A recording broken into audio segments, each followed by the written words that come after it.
الحمد لله وحده والصلاة والسلام على من لا نبي بعده وعلى آله وأصحابه الذين أتموا الهدى وبعد فإن أصدق الحديث كتاب الله وخير الهدي هدي محمد صلى الله عليه وسلم خير الأمور عوازمها وشر الأمور محدثاتها كل محدثة بدعة وكل بدعة ضلالة وكل ضلالة في النار. قال الله تبارك وتعالى في كلامه المجيد: أعوذ بالله من الشيطان الرجيم بسم الله الرحمن الرحيم.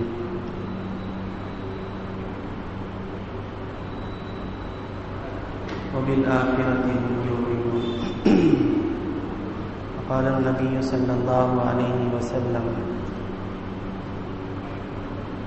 من أحب دنيا فزر بآخرته ومن أحب بآخرته فزر بدنيا، أو كما قال النبي صلى الله عليه وسلم.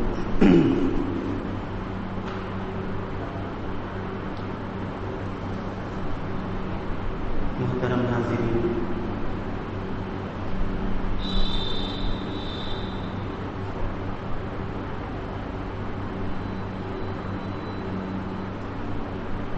آج کے دور میں اور آج کے زمانے میں نافرمانیوں کا اور گناہوں کا زور ہے. گناہ کرنا بہت آسان ہو گیا ہے، اس کے اسباب، اس کے وسائل بہت عام ہیں. تو بہرحال گناہوں کا زور ہے اور فتنے ہیں قدم قدم پر. تو ایسے موقع پر گناہوں سے بچنے کا اور اپنے آپ کو بچانے کا ایک ہی طریقہ ہے اور ایک ہی صفت ہے جس کو اللہ تعالیٰ نے قرآن مجید میں جگہ جگہ بیان کیا ہے. وہ ہے آخرت پر ایمان اور یقین. کہ آخرت پر ایمان اور یقین جتنا ہوگا اتنا ہی انسان گناہوں سے بچے گا اور اپنے آپ کو بچائے گا. اور جتنا آخرت پر ایمان کمزور رہے گا، یقین میں کمی رہے گی، اتنے ہی وہ لاپرواہی سے گناہ کرتے جائے گا. اللہ تبارک و تعالیٰ نے خالص مؤمنین کی صفات میں سے ایک صفت شروع میں یہ بھی بیان فرمایا جو سورہ بقرہ کے شروع میں ہے: وبالآخرۃ ھم یوقنون، کہ یہ آخرت پر ایمان رکھنے والے ہوتے ہیں. تو بہرحال ہر مسلمان کو چاہیے کہ سب سے پہلے آخرت پر جیسا اس کا ایمان ہو ویسے اس ایمان پر یقین بھی پورے طور پر رکھے. آج ہم بھی کہتے ہیں کہ آخرت پر ہمارا ایمان ہے، لیکن یقین اس پر نہیں.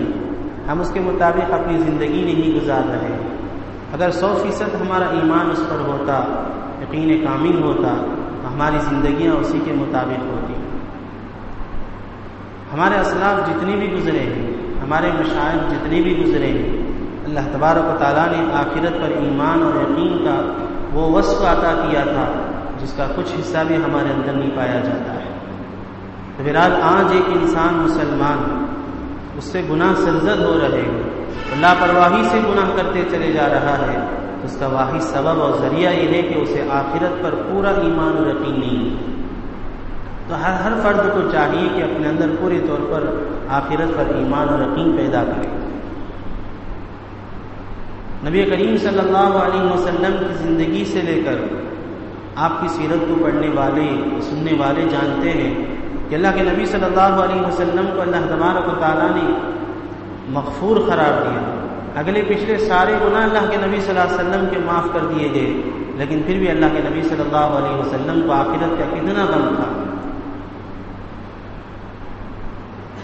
بار بار آخرت کو یاد کر کے اللہ کے نبی صلی اللہ علیہ وسلم رویا کرتے تھے. نبی کریم صلی اللہ علیہ وسلم کے صحابہ رضوان اللہ علیہم اجمعین کے اندر بھی یہ 100% یہ صفت پائی جاتی تھی کہ آخرت کے لیے ڈرتے تھے اور آخرت کے لیے رویا کرتے تھے. نعمتیں ان کے سامنے پیش کی جاتی کھانے ان کے سامنے رکھ دیے جاتے لیکن کھانا کھانے سے ہاتھ اٹھا لیتے، صرف آخرت یاد آتی۔ تو بہرحال یہ لوگ دنیا کی نعمتوں کو، دنیا کی دولتوں کو ٹھکرا دیے، بھوک برداشت کر لیے، فاقے پر فاقے کر رہے ہیں، گناہ تو دور کی بات ہے۔ جو چیزیں ان کو حلال ہوتی تھیں ان چیزوں سے بھی ڈرتے ہوئے پیچھے ہٹ جاتے تھے، کہیں ان چیزوں میں ہمیں لگ جانے کی وجہ سے آخرت کی نعمتوں میں کچھ کمی نہ ہو جائے۔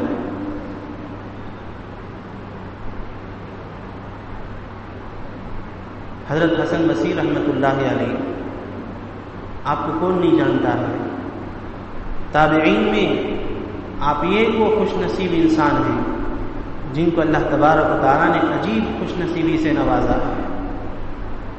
ویسے آپ تابعین میں سے ہیں، لیکن آپ کی والدہ حضرت ہیرا، حضرت ام سلمہ جو سارے مسلمانوں کی ماں ہیں، حضرت ام سلمہ رضی اللہ تعالیٰ عنہا کی خادمہ تھی، ان کی آزاد کردہ باندی تھی جو ان کے گھر میں خدمت کیا کرتی تھی۔ ان کی شیر خارگی کی عمر میں بچپنے جب دودھ پینے کا زمانہ تھا، اس زمانے میں حضرت ہیرا حضرت ام سلمہ کے گھر کی خادمہ تھی، اور خادم کو گھر کے کام کے لیے باہر بھی جانا پڑتا ہے، تو حضرت حسن بصری کی والدہ جب ضرورت پر باہر جایا کرتی تو بچے کو وہیں چھوڑ کر جایا کرتی۔ بھوک کی وجہ سے حضرت حسن بصری رحمۃ اللہ علیہ جب رویا کرتے تو حضرت ام سلمہ رضی اللہ تعالیٰ عنہ حضرت حسن بصری کو اٹھا کر اپنے سینے سے لگاتے اور خون جگر پلاتی تھی۔ تو سب کی ماں ہے، پورے مسلمانوں کی ماں ہے، لیکن حضرت حسن بصری کو یہ بھی شرافت ملی کہ آپ رضائی ماں بھی ہیں، آپ کے رضائی بیٹے ہو گئے۔ تو بہرحال حضرت حسن بصری رحمۃ اللہ علیہ اسی گھر میں پروان چڑھے ہیں اور وہاں بڑے بڑے صحابہ کرام سے علم کو حاصل کیا، تقویٰ اور پرہیزگاری کو سیکھا۔ عجیب آپ کی زندگی تھی۔ آپ کے بارے میں آتا ہے روزے سے تھے، افطار کے لیے کھانا سامنے لایا گیا تو فوراً سورہ مزمل کی وہ آیت یاد آ گئی، ان لدینا انکالا وجحیما وطعاما ذا غصۃ وعذابا الیما، کہ ہمارے پاس زنجیریں ہیں اور ایسا کھانا ہے جو حلق میں اٹک جائے گا، اندر نہیں جائے گا، اور دردناک عذاب ہے، جہنم ہے۔ تو یہ آیت جیسے ہی سامنے آ گئی اس کو پڑھتے ہوئے زار و فقار رونے لگے اور دسترخوان سے ہاتھ اٹھا لیے۔ بہت دیر تک روتے رہے، اسی حالت میں کافی وقت گزر گیا، خادمین نے کھانا سامنے سے دور ہٹا دیا۔ اسی حالت میں رات گزر گئی، صبح میں سحری بھی نہیں کی، پھر دوسرے دن روزہ رکھ دیا۔ دوسرے دن افطار کا وقت آیا تو پھر کھانا رکھا گیا، تو پھر بھی یہی حال ہوا کہ وہ آیت یاد آ گئی، تو اسی طرح روتے رہے کہ آج کھانا ہمارے سامنے ہے، آسانی سے مزے مزے سے ہم کھا لیتے ہیں، ہمارے حلق میں اتر جائے گا، ایک وقت وہ ہوگا کہ خدا نخواستہ ہم جہنمی بن جائیں گے، تو اللہ تبارک و تعالیٰ ایسا کھانا کھلائیں گے کہ وہ حلق میں اٹک جائے گا۔ دوسرے دن بھی یہی حال ہوا۔ تیسرے دن جب کھانا رکھا گیا تو تیسرے دن بھی حضرت نہیں کھائے، جس کی وجہ سے بہت کمزوری آ گئی اور بے ہوشی ہو گئی۔ تو حضرت کے جو بیٹے تھے اس زمانے میں جو شیوخ تھے، حضرت ثابت بنانی رحمۃ اللہ علیہ، اور بڑے بڑے شیوخ تھے، ان کے پاس گئے اور جا کر کہنے لگے کہ حضرت والد کی حالت تو بڑی عجیب ہو گئی ہے، 3 دن سے نہیں کھا رہے ہیں، بالکل نہ کھانا نہ پانی، بہت کمزوری ہے اور بے ہوشی کا عالم ہے، آپ آئیے اور ان کو اپنی حالت پر لائیے۔ چنانچہ گئے اور بزرگان دین شیوخ گئے اور جا کر بشارت کی جو حدیثیں ہیں، بشارت کی جو آیتیں ہیں اسے پڑھ کر سنائے۔ ستو اور پانی پلانے کے بعد، ستو کھلانے کے بعد حضرت کو اپنا کچھ حال بدلا اور کچھ قوت آئی اور کمزوری دور ہوئی۔ تو یہ کہیں ہمارے تمام اسلاف کا یہی حال ہے۔ حضرت ربیع بن خیثم رحمۃ اللہ علیہ جو بڑے تابعین میں سے ہیں، جلیل القدر تابعین میں سے ہیں، بڑے متقی پرہیزگار تھے، یوم آخرت سے بہت ڈرنے والے تھے۔ ایک مرتبہ راستے سے جا رہے تھے، لوہار بھٹی جلاتا ہے، تو لوہار کی بھٹی کو دیکھے فوراً چکرا کے نیچے گر گئے، فوراً بے ہوش ہو کے نیچے گر گئے۔ بہت دیر کے بعد ہوش آیا تو اس سے پوچھا گیا حضرت سے کہ حضرت آخر کیا بات ہے، آپ کیوں چکرا کے گر گئے؟ انہوں نے کہا کہ لوہار جب اپنی بھٹی میں دھنک رہا تھا اور ہوا دے رہا تھا تو اس میں جو شعلے وہ نکل رہے تھے، انگارے اٹھ رہے تھے، اس سے مجھے دیکھ کر جہنم کی آگ یاد آ گئی، جس کی وجہ سے میں بے ہوش ہو کے نیچے گر گیا۔ عجیب قسم کے بزرگ تھے حضرت ربیع بن خیثم رحمۃ اللہ علیہ۔ ایک مرتبہ کا واقعہ ہے کہ اپنی بیوی سے انہوں نے بیان کیا کہ میرا جی کئی دن سے مرغی کا گوشت کھانے کو جی چاہتا ہے۔ حضرت کو فالج کا اثر ہو گیا تھا آخری دنوں میں، اور مرغی کے گوشت میں گرمی ہے، ایسے وقت میں گرم بھی چیزوں کو استعمال کرنے کو جسم کے لیے فائدہ مند بتایا جاتا ہے۔ تو بہرحال حضرت کے اندر بھی خواہش ہوئی کہ مرغی کا گوشت کھائے، لیکن میں 40 دن سے اس خواہش کو دبائے رکھا ہوں۔ تو بیوی نے کہا کہ کون سی ایسی خواہش ہے جس کو پورا کرنے سے اللہ تعالیٰ مواخذہ فرمائیں گے؟ تو حلال چیز ہے، حلال جانور ہے، آپ اطمینان رکھیں، میں منگواتی ہوں اور آپ کو انشاءاللہ بھی کھلا دوں۔ چنانچہ بازار خادموں کو بھیجے، مرغی منگوائی اور پکایا، اور پکانے کے بعد دسترخوان پر بیٹھتے ہیں تو کھانے کے لیے 40 دن کی امید آج پوری ہو رہی ہے۔ تو بہرحال دسترخوان پر بیٹھے ہیں، کھانے کے لیے شروع کر رہے ہیں تو ادھر سے آواز تصدقوا علی بارک اللہ فیکم، کہ مجھے صدقہ دو، میں محتاج ہوں، اللہ تمہیں برکت دے گا۔ حضرت فرماتے ہیں وہ اہلیہ سے کہا کہ یہ پورا کھانا دے کر آ جاؤ۔ انہوں نے کہا کہ بہت دنوں کے بعد، خواہش کے بعد آپ کو یہ چیز مل رہی ہے، آپ ایک کھا لیں، میں اس سے بہتر چیز اسے دے دوں۔ پوچھا کہ اس سے بہتر چیز کیا ہے؟ اس کی جو رقم ہوتی ہے یہ رقم میں اس کو دے دوں گی جس سے وہ اپنی ہر ضرورت پوری کر سکتا ہے۔ انہوں نے کہا کہ ٹھیک، بہت اچھا ہے، وہ لے کر آؤ۔ چنانچہ وہ رقم جمع کر کے رکھی تھی، اسے لے کر آئے، تو لے کر آنے کے بعد دسترخوان میں اس رقم کو بھی رکھ دیا اور دسترخوان لپٹ کر کہا کہ یہ رقم اور یہ روٹیاں سب دے کر آ جاؤ، اور جو مرغی کا گوشت ہے یہ بھی دے کر آ جاؤ۔ تو بہرحال ہمارے اسلاف آخرت کے بارے میں بڑا ڈرتے تھے، ہر چیز میں، ہر معاملے میں قدم قدم پر ان کو یاد رہتا تھا، پورا یقین مضبوط تھا، جس کی وجہ سے ہر وقت وہ سوچا کرتے تھے کہ ہمارا آخرت کا معاملہ کیا ہوگا۔ زندگی گزارتے ہوئے ان کو احساس رہتا تھا کہ خدا کے پاس ایک وقت کھڑا ہونا ہے، ہمارے اعمال کا ہمیں بدلہ دینا پڑے گا، ہمارے اعمال کا ہمیں حساب اللہ تبارک و تعالیٰ لیں گے۔ اس وقت میں اگر کچھ کوتاہی رہ گئی ہو تو اللہ تعالیٰ سے ہم صحیح جواب نہیں دے پائیں گے۔ تو ہمارے اسلاف کے بہت سارے ایسے واقعات ملتے ہیں کہ آخرت کے مواخذے سے بہت ڈرتے تھے، زندگی میں، دنیا کی زندگی میں 1000 رسوائیاں برداشت کر لیتے تھے، لیکن آخرت کی ایک رسوائی کے لیے بھی تیار نہیں ہوتے تھے۔ حضرت مولانا مفتی تقی صاحب دامت برکاتہم کے والد محترم مفتی اعظم پاکستان حضرت مفتی شفیع صاحب رحمۃ اللہ علیہ کو کون نہیں جانتا ہے، بڑے اونچے درجے کے بزرگ ہیں۔ اللہ نے علم میں، تقویٰ اور پرہیزگاری میں اللہ تعالیٰ نے آپ کو بہت اونچے مقام سے نوازا تھا۔ حقوق، ایک ایک حق کا لحاظ کیا کرتے تھے، بڑا اہتمام تھا کہ اپنے سے کسی کو کوئی تکلیف نہ پہنچ جائے، کسی کی حق تلفی نہ ہو۔ یہ سب اس لیے ہوتا تھا کہ اللہ تبارک و تعالیٰ کے سامنے اگر کھڑے ہوں گے تو اس وقت ان تمام حقوق کا ہم کو جواب دینا پڑے گا۔ تو آخرت پر جتنا ایمان مضبوط ہو جاتا ہے اس کی زندگی اتنی پرہیزگاری کے ساتھ گزرتی ہے۔ ایک ایک گناہ کے بارے میں سوچتا ہے کہ کہیں ایسا نہ ہم سے گناہ ہو جائے اور اس کا مواخذہ اللہ تبارک و تعالیٰ فرما لے۔ رمضان مبارک کا مہینہ ہے، حضرت مفتی تقی صاحب دامت برکاتہم فرماتے ہیں تو والد محترم فریش تھے، بیمار تھے اور قریب وقت تھا انتقال کا۔ تو حضرت نے فرمایا، مفتی تقی صاحب نے، کہ والد محترم نے کہا کہ میرا بھی بڑا عجیب حال ہے، سب لوگ رمضان میں انتقال ہونے کی خواہش کرتے ہیں کہ ہماری موت رمضان میں آ جائے، بشارتیں ہیں رمضان میں انتقال ہونے والے کو عذاب قبر سے بچایا جاتا ہے۔ تو بہرحال سارے لوگ دعا کرتے ہیں کہ رمضان میں موت آ جائے، میرا حال بھی بڑا عجیب ہے۔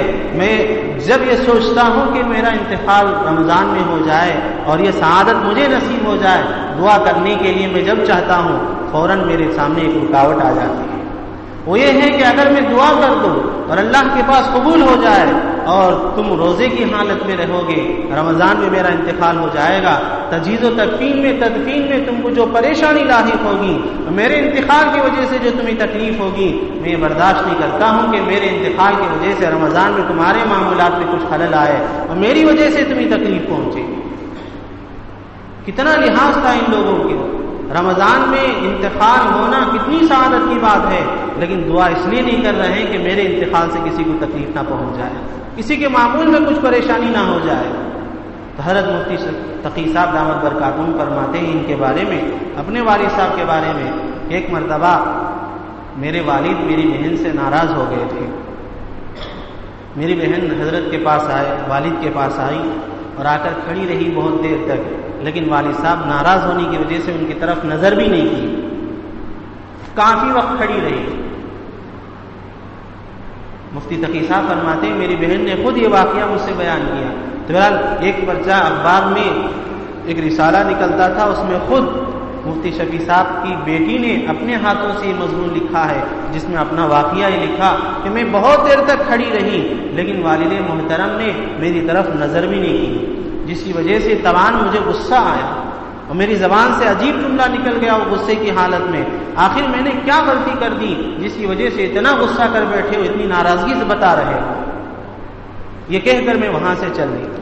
میں تو وہاں سے آ گئی، گھر میں آنے کے بعد اپنے آپ پر بہت ملامت کی، اپنے آپ کو بہت کوسا۔ آخر والد محترم کے سامنے اتنی زیادہ زور سے بولنے کی، اتنا سخت جملہ بولنے کا تمہیں حق نہیں تھا، تم نے واقعتاً گستاخی کر دی۔ اور رات بھر میں سوچتی رہی کہ صبح ہو جائے میں جا کے والد صاحب سے میں معافی کر لوں۔ ادھر یہ بیٹی کا حال ہے، ادھر والد محترم کا کیا حال ہے؟ ادھر بلاوا آیا والد صاحب کے ذریعے سے کہ والد آپ کو بلا رہے ہیں۔ اب یہ ڈر گئی، کیا حالت ہے، میں جو گستاخی کر دی تھی شاید اس پر ناراضگی اور ظاہر کرے یا کوئی دوسرا معاملہ ہے۔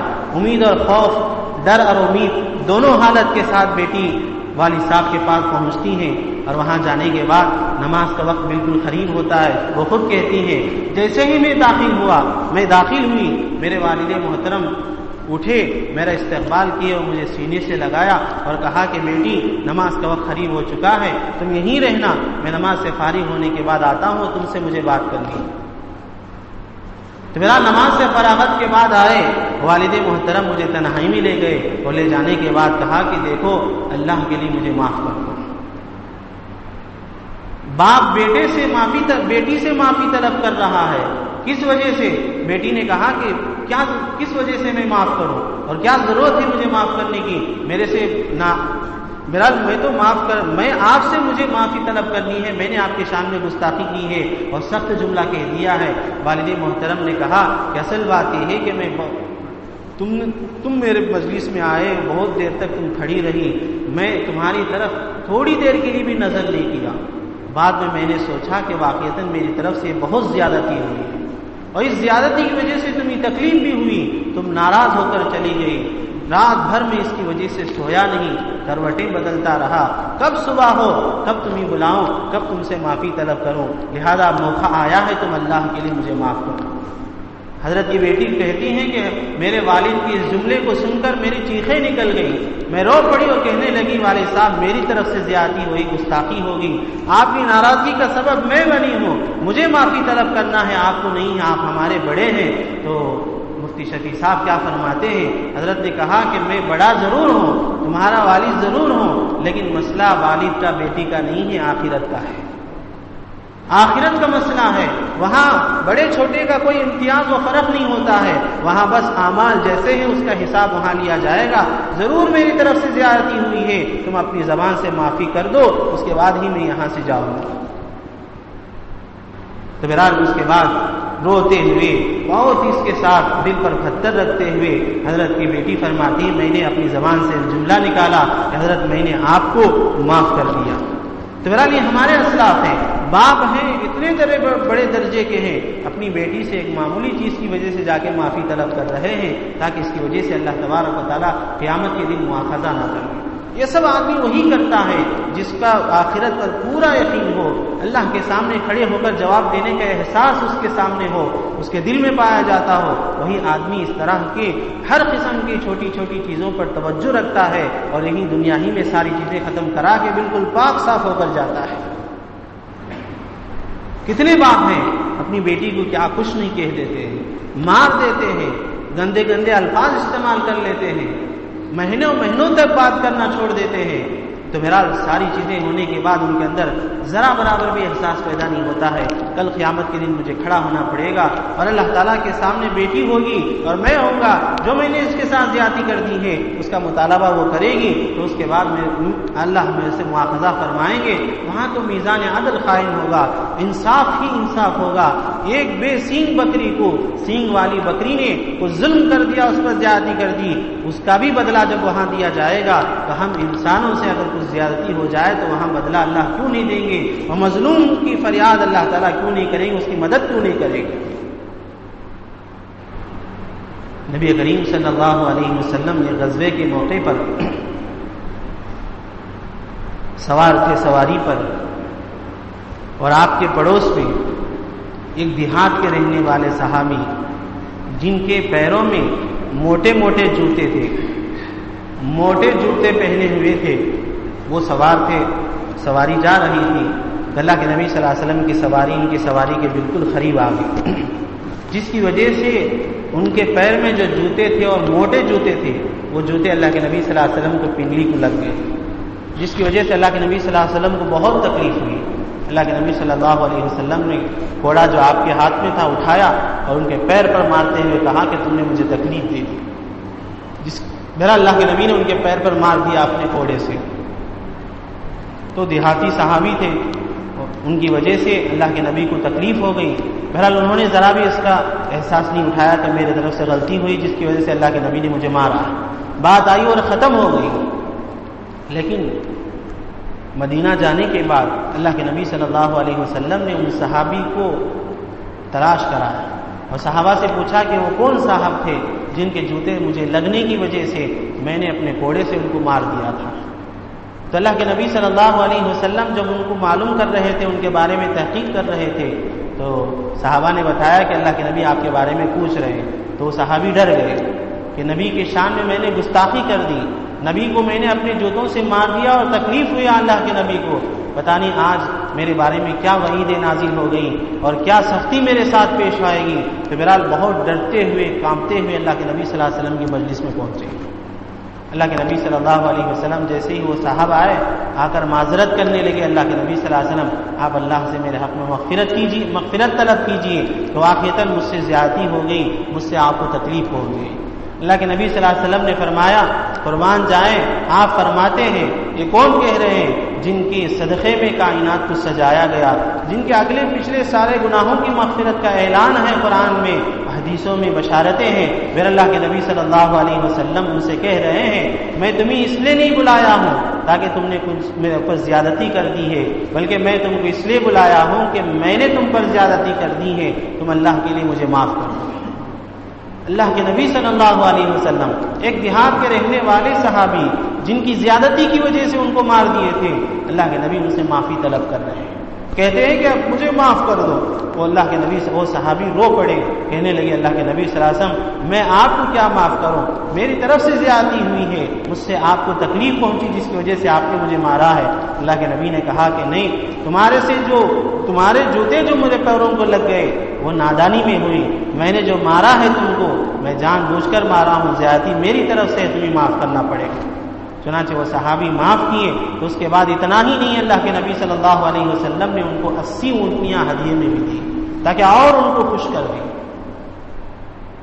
یہ تو اللہ کے نبی صلی اللہ علیہ وسلم کی سنت تھی اور آپ کا کردار تھا اور آپ کی ادا تھی, اور اس پر چلنے والے اور صحیح طور پر اللہ کے نبی صلی اللہ علیہ وسلم کی زندگیوں کا اور آپ کی سیرت اور آپ کے کردار کو اتباع کرنے والے ہمارے اسلاف اور مشائخ ہیں. بغداد کے وزیر اعظم علامہ ابن حبیرہ رضی اللہ رحمۃ اللہ علیہ, خلافت عباسیہ کا دور خلیفہ مقتدی باللہ کے زمانے میں بغداد کے وزیر اعظم تھے علامہ ابن حبیرہ رحمۃ اللہ علیہ.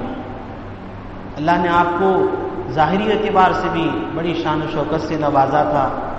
وقت کے وزیر اعظم ہیں بغداد جیسے شہر کے, اور وہاں کے وزیر اعظم تھے, اور علم دین سے بھی اللہ تبارک و تعالیٰ نے بہت اونچا مقام ان کو نوازا, بہت کچھ حصہ دیا تھا. صحاح ستہ کی انہوں نے ایک جامع شرح لکھی, افصاح جس کا نام ہے, وہ خود اسے پڑھاتے تھے. ہزاروں کے تلامذہ بڑے بڑے فقہا محدثین ان کی مجلس میں آتے تھے، ان سے علم حدیث کا فائدہ اٹھاتے تھے، فیض پا کر جاتے تھے. بہرحال علامہ ابن حبیرہ کا واقعہ ہے، وقت کے وزیر اعظم ہیں، زمانے کے بڑے محدث ہیں، ہزاروں فقہا علماء شیوخ آ کے ان سے فیض حاصل کرتے ہیں علم حدیث کا. حدیثوں میں بڑی بڑی کتابیں انہوں نے لکھی، صحاح ستہ پر جامع تشریح بھی انہوں نے کی افصاح کے نام کی. بہرحال ان کا واقعہ ہے کہ ایک مرتبہ حدیث کی شرح کرتے ہوئے ایک مسئلے میں بحث چھڑ جاتی ہے. امام ابو حنیفہ رحمۃ اللہ علیہ کے مسلک پر انہوں نے بات کی، اور ادھر مجلس میں بیٹھے تھے ایک مالکی امام، وہ کھڑے ہو گئے. ایک مالکی فقیہ، مسلک مالکیہ کے ایک فقیہ تھے، وہ کھڑے ہو گئے. انہوں نے اپنے مسلک پر دلائل پیش کیے. حضرت نے اس کا جواب دیا دلائل کی روشنی میں، اور ساتھ میں جتنے محدثین اور فقیہ بیٹھے تھے ان تمام نے بھی کتابوں کو لائے، وہ تمام کتابیں لائے اور کتابیں لا کر ان کو بتایا اور سمجھائے، لیکن بالکل اپنی ایک بات پر اڑے رہے کہ وہی بات ہے جو میں کہہ رہا ہوں، اس کے علاوہ دوسری بات سننی نہیں ہے. بہرحال بالکل ضد پر رہے، دلائل سامنے آ جانے کے بعد بھی نہ مانے تو واقعتاً انسان کو فطرتاً بہرحال غصہ آتا ہے. تو علامہ ابن حبیرہ کو بھی اسی طرح غصہ آیا، کہنے لگے کہ جانور ہو، اتنے سارے دلائل پیش کرنے کے بعد بھی نہیں سمجھتے، جانور ہو. یہ جملہ ان کی زبان سے نکل گیا. تو بہرحال بات آئی اور ختم ہو گئی. لیکن ہمارے اسلاف آخرت کے دن کے بارے میں بڑا ڈرتے تھے. وہاں کے حساب و کتاب کا معاملہ ہمیشہ ان کے سامنے رہتا تھا، ہمیشہ وہ اس منظر کو یاد رکھتے تھے تاکہ دنیا میں اگر کوئی ایسی نافرمانی ہم سے ہو گئی ہے تو کل قیامت کے دن جا کے اس کا جواب دینا پڑے گا. تو بہرحال علامہ ابن حبیرہ رحمۃ اللہ علیہ رات گزارے بڑی مشکل کے ساتھ، اور اپنے دل میں کہتے رہے کہ وہ دیہات کا رہنے والا تھا، وہ جو فقیہ تھے ان سے میں نے جو کہہ دیا اشرف المخلوقات میں سے ہے، ایک انسان ہے، اس کو جانور کہنے کا حق آخر مجھے کس نے دیا. تو اسی بارے میں سوچتے رہے پوری رات. صبح ہونے کے بعد مجلس میں آئے اور جتنے محدثین تھے آپ سے پڑھنے والے سب مجلس میں آ گئے، اور حدیث پڑھنے والے نے حدیث پڑھنا شروع کیا. تو حضرت نے پڑھنے والے کو رکا دیا، کہا کہ حدیث اس وقت تک میں نہیں پڑھاؤں گا جب تک کہ کل جن صاحب کو میں نے جانور کہا وہ پورے مجمع کے سامنے مجھے بھی جانور کر کے خطاب کرے، اس کے بعد ہی میں حدیث پڑھاؤں گا. تو وہ صاحب کھڑے ہوئے اور کہنے لگے کہ حضرت میری گستاخی کی، میں نے زیادتی کی، سارے دلائل حدیثوں سے آپ نے پیش کیے، میں ضد پر رہا، ہٹ درمی کرتا رہا، جس کی وجہ سے مجھے جانور کہنا بالکل بجا تھا.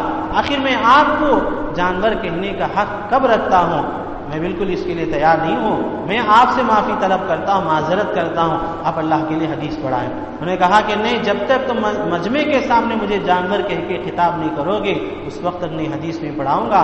میری طرف سے زیادتی ہوئی ہے، اس زیادتی پر اگر اللہ تعالیٰ مواخذہ فرمائیں گے تو میرے پاس کوئی جواب نہیں ہے، اس لیے تم سب کے سامنے یہی مجھے جانور کہہ کے خطاب کرو. آج ہم کتنے لوگوں کو کیا کیا کہہ دیتے ہیں، ایک مسلمان کو پتہ نہیں کیسے کیسے لعنت کے الفاظ استعمال کرتے ہیں. جانور تو ایک اعتبار سے اتنا گندا لفظ بھی نہیں ہے، اور بھی گندے جانوروں میں سے جو گندے جانور ہیں ان کے ناموں سے بھی پکارتے ہیں ہم مسلمانوں. تو بہرحال ہمارے اسلاف کے واقعات میں، ان کی روایتوں میں اللہ تبارک و تعالیٰ نے بڑی برکت رکھی ہے، بڑا خلوص، بڑا نور اللہ نے رکھا ہے. خلوص کے ساتھ جب کہنے والے کہتے ہیں، سننے والے سنتے ہیں، تو اس میں بڑا فائدہ ہوتا ہے، دل کی حالتیں بدل جاتی ہیں. تو بہرحال حضرت علامہ ابن حبیرہ نے کہا کہ اس وقت تک میں حدیث نہیں پڑھاؤں گا جب تک تم مجھے بھی جانور کہہ کے نہ پکارو. تو سارے جانتے تھے آپ کے تقویٰ کے بارے میں، پرہیزگاری کے بارے میں. تو بہرحال لوگوں نے بتایا کہ دوسروں نے کہ ہمیں آج پڑھنا ہے تو بس یہی صورت ہے کہ تم حضرت کو جانور کہہ دو. تو آخر بڑی مشکل کے ساتھ انہوں نے مجمع کے سامنے جانور کہہ کے خطاب کیا. تو حضرت کو اس کے بعد تسلی ہوئی، تو کہا کہ یہ جو 100 اشرفیاں رکھی ہوئی ہیں ان کو تو قبول کر لو، اس کے بعد میں حدیث پڑھاتا ہوں. انہوں نے کہا کہ یہ جو آپ نے میری زبان سے جانور کا رب نکلوایا یہی بہت زیادہ ہے، پھر ان اشرفیوں کی کیا ضرورت ہے؟ کہا کہ نہیں، اشرفیاں لو، اس کے بعد مجھے تسلی ہوگی اور خوشی ہوگی اور میں حدیث پڑھاؤں گا. اس کے بعد ان 100 اشرفیوں کو انہوں نے قبول کیا. تو حضرت اس کے بعد آگے سبق پڑھائے. تو ایک نہیں اس طرح کی بے شمار مثالیں ہمارے اسلاف میں ملتے ہیں. تو بہرحال آج ہم ایک نہیں اس طرح کی بے شمار نافرمانیاں کر جاتے ہیں. صبح سے لے کر شام تک کسی کو مار دیا، کسی کو گالی دے دیا، کسی کی غیبت کر دی اور کسی کا حق لوٹ لیا. تو بہرحال یہ اللہ تبارک و تعالیٰ کے اہم احکامات جو ہیں اس کی حق تلفی کر دی. نمازوں کو چھوڑ دیا، روزوں کو چھوڑ دیا، زکوٰۃ کو صحیح معنی میں ادا نہیں کیا. تو بہرحال جتنے بھی فرائض اللہ تبارک و تعالیٰ نے ہم پر عائد کیے ہیں ان تمام میں جو ہم حق تلفی کر رہے ہیں، ان کی جو بے حرمتی کر رہے ہیں، اس کی صرف وجہ یہ ہے کہ آخرت پر جو ایمان ہم کو رکھنا چاہیے ہم نہیں رکھ رہے ہیں، اور جیسا یقین ہمیں ان پر ہونا چاہیے ایسی چیزوں پر اس پر ہمارا یقین نہیں ہے. تو بہرحال آج اس بات کی سخت ضرورت ہے یقین ہم آخرت پر رکھیں. اسلام کا یہ امتیاز ہے اور یہ خصوصی شان ہے کہ اس میں جتنے عقائد ہیں ان تمام میں ایک انقلابی عقیدہ یہی آخرت کا عقیدہ ہے. کسی مذہب میں اس طرح کی باتیں نہیں ملتی ہیں. یہ عقیدہ وہ عقیدہ ہے جب اس پر کامل انسان ہو جاتا ہے تو پوری زندگی اس کی اسلام کے تابع بن کر گزرتی ہے. ایک لمحے کے لیے بھی وہ اللہ کی نافرمانی نہیں کرتا ہے. جب اس میں کمزوری آتی ہے اس کی زندگیوں میں طرح طرح کی بے رحمیاں اور طرح طرح کی نافرمانیاں ہوتے جاتے ہیں. بہت غفلت کے ساتھ وہ زندگی گزارتا ہے، بہت ہی نافرمانیوں کے ساتھ زندگی گزارتا ہے. اللہ تبارک و تعالیٰ کے جتنی صفات ہیں مفتی شفیع صاحب رحمۃ اللہ علیہ نے خود آپ کی جو تفسیر ہے معارف القرآن اس میں لکھا ہے وَعِندَهُ مَفَاتِحُ الْغَيْبِ لَا يَعْلَمُهَا إِلَّا هُوَ. اس آیت کی تفسیر میں حضرت نے لکھا ہے کہ اللہ تبارک و تعالیٰ پر ایمان، آخرت پر ایمان اگرچہ انقلابی عقیدہ ہے لیکن ان تمام چیزوں میں سے اللہ تعالیٰ کی دو ایسی صفتیں ہیں جس پر اگر مسلمان کامل یقین رکھ لیتا ہے، پورے طور پر اپنے ذہن میں دل میں بٹھا لیتا ہے، اس کے بعد بہت مشکل ہے کہ اس سے اللہ کی نافرمانی ہو جائے. ایک ہے صفت علم. اللہ کا جو صفت علم ہے کہ اللہ تبارک و تعالیٰ ہر چیز کو جانتے ہیں، ظاہری چیزوں کو بھی جانتے ہیں، باطنی چیزوں کو بھی جانتے ہیں، جلوت کی چیزوں کو بھی جانتے ہیں، خلوت کی چیزوں کو بھی جانتے ہیں. دل میں جو ہے وہ بھی اللہ جانتے ہیں اور زبان سے جو باہر لاتے ہیں اللہ اس کو بھی جانتے ہیں. بہرحال ہر چیز کا علم اللہ تبارک و تعالیٰ کو پورے طور پر ہے. کمال علم اللہ تبارک و تعالیٰ کو حاصل ہے اور اس صفت پر جو بندہ پورے طور پر ایمان و یقین رکھ لیتا ہے. اور دوسری صفت قدرت. اللہ کی جو قدرت ہے قدرت کاملہ ہے، ہر چیز پر اللہ قادر ہے. کسی چیز میں اللہ تبارک و تعالیٰ عاجز نہیں ہے، بے بس نہیں ہے. پورے طور پر کمال قدرت اللہ کو حاصل ہے. ان دو چیزوں پر جو مسلمان پورے طور پر یقین جما لیتا ہے بہت مشکل ہے کہ اس کے بعد وہ اللہ کی نافرمانی کرے. حضرت سہیل تستری رحمۃ اللہ علیہ فرماتے ہیں کہ میرے ماموں حضرت محمد بن سبار رحمۃ اللہ علیہ جو اپنے وقت کے بڑے عالم، متقی، پرہیزگار تھے، ولی تھے، انہوں نے جبکہ حضرت کی عمر، حضرت تستری رحمۃ اللہ علیہ کی عمر 3 سال کی تھی، اس وقت میں فرماتے ہیں کہ ایک مرتبہ مجھے میرے ماموں بلا کر کہنے لگے کہ بیٹا میں تجھے 3 اہم چیزوں کی تعلیم دیتا ہوں. رات میں سوتے وقت اس کو صرف 3 مرتبہ تو پڑھ لینا، اس کے بعد کوئی دوسرا کام تجھے نہیں ہے. ایک یہ ہے کہ سوتے وقت یہ کہہ لینا کہ اللہ معی، اللہ شاہدی، اللہ ناظر الیہ، کہ اللہ میرے ساتھ ہیں، اللہ مجھے دیکھ رہے ہیں، اللہ میرے سامنے ہے. یہ 3 مرتبہ پڑھ کے سو جانا، بس اور کوئی دوسرا کام میں تیرے اوپر ڈالنے والا نہیں ہوں. حضرت استری فرماتے ہیں اسی طرح میں عمل کرتا رہا. چند دن گزر گئے، پھر اس کے بعد حضرت نے مجھے بلایا اور کہا کہ اس کو 7 مرتبہ پڑھو. چنانچہ میں 7 مرتبہ پڑھنے لگا. اس کے بعد ان جملوں کے ساتھ ایک ایسی محبت، ایک ایسی انسیت مجھے ہو گئی کہ اس کے پڑھے بغیر میرے دل کو تسلی نہیں ہوتی تھی. عجیب محبت ان جملوں کے ساتھ ہو گئی. اس کے بعد جب میں کچھ بڑا ہوا تو مجھے میرے ماموں بلائے اور کہا کہ جو 3 ذکر میں تجھے سمجھایا اس کا مفہوم یہ ہے کہ اللہ ہمیشہ میرے ساتھ رہتے ہیں، اللہ ہمیشہ میرے ساتھ ہیں، اللہ ہمیشہ مجھے دیکھ رہے ہیں، اللہ ہمیشہ میرے سامنے ہے.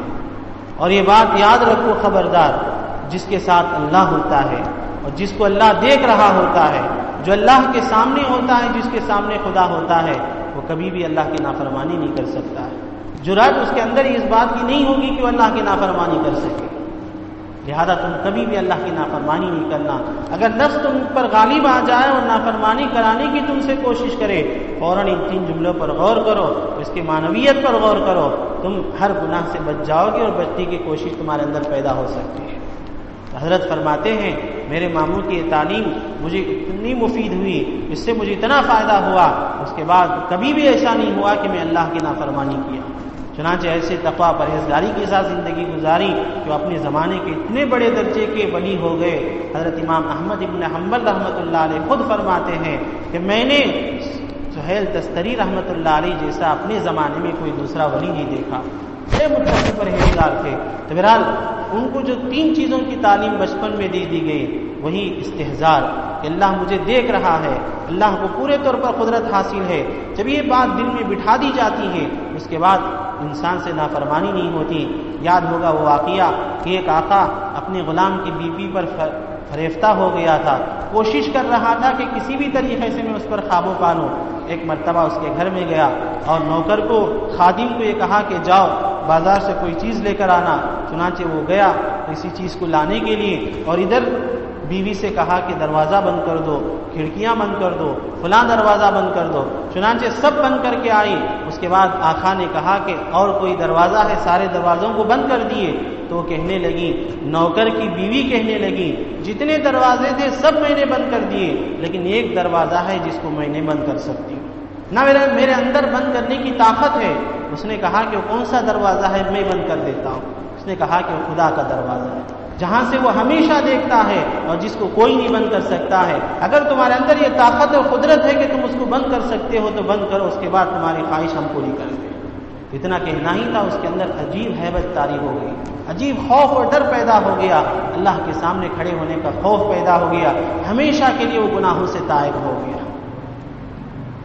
آج آدمی چھپ کر گھر میں بیٹھ کر بظاہر لوگوں کو بتلاتا ہے کہ ہم ایسے ہیں، لیکن اندر جانے کے بعد ساری نافرمانیاں کرتا ہے۔ وجہ یہ ہے کہ لوگ ہم کو نہیں دیکھ رہے ہیں، خدا دیکھتا ہے، ہر چیز کا اس کو علم ہے، ہر چیز اس کے پاس محفوظ رہے گی، اس کا جواب اسے دینا پڑے گا۔ جب تک اس پر ایمان و یقین انسان کے اندر پورے طور پر نہیں ہوگا، اس وقت تک وہ کامل مسلمان نہیں بن سکتا ہے۔ تو بہرحال آج اس بات کی ضرورت ہے ان فتنوں کے دور میں، اور جہاں گناہوں کا زور ہے اور قدم قدم پر گناہ کے اسباب پائے جاتے ہیں، گناہ کرنا آسان ہو گیا ہے، نیکیوں کے ساتھ زندگی گزارنا مشکل ہے، تو ایسے موقع پر ہم پر ضروری ہے کہ آخرت پر ایمان پورے طور پر اپنے دلوں میں پیدا کریں، اور ہمارے اسلاف اور مشائخ کے اور صحابہ کرام کی زندگیوں کو ہم مسلسل پڑھیں کہ ان کے اندر آخرت کا ایمان کیسا تھا، یقین کیسا تھا، کس طرح وہ زندگی گزارا کرتے تھے۔ انشاءاللہ ہو سکتا ہے کہ اس کے بعد ہمارے اندر تبدیلی پیدا ہوگی کہ وہ یقین جو ان کے اندر تھا اس کا کس حصہ ہم کو بھی اللہ تبارک و تعالیٰ عطا کریں گے۔ تو بہرحال دعا کریں کہ اللہ تبارک و تعالیٰ ہم تمام کو صحیح معنی میں آخرت پر ایمان رکھنے کی توفیق عطا فرمائے، اور جو گناہ ہم سے ہو رہے ہیں، یہ سب لاپرواہیاں جو بڑھتی جا رہی ہیں، وجہ یہ ہے کہ آخرت پر ایمان میں کمزوری ہے۔ اللہ تعالیٰ اس کمزوری کو دور کرنے، اس میں مضبوطی پیدا کرنے کی توفیق عطا فرمائے۔ آمین۔ وآخر دعوانا